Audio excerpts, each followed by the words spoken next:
Bugun sizlar bilan noodatiy buyurtmani tayyorlaymiz. O'zim uchun dugonamni to'yiga taqish uchun aksessuarni birga tayyorlaymiz. Shunaqa toshdan bizga 30 shodda tosh kerak bo'ladi. Bu aksessuarni men o'zim trendga chiqardim. Juda ham ko'p zakaz oldim. 6-7 ta yasadim. Qora, oq, qizil har xil ranglaridan yasadim.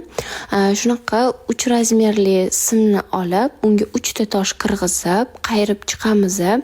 Qayirib chiqqanimizdan keyin bizga 600 cha yoki 700 ta kerak bo'ladi o'sha qayirib olganimizdan. Keyin shunaqa katechi qilib yasab olamiz. Ko'rganingizdek juda ham chiroyli chiqadi.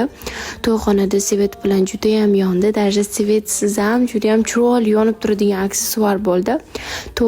To'yi o'zida bitta qiz qayerdan olgansiz deb so'radilar. O'zim yasayman desam, menga berib keting, menga tashab keting deb olib qoldilar.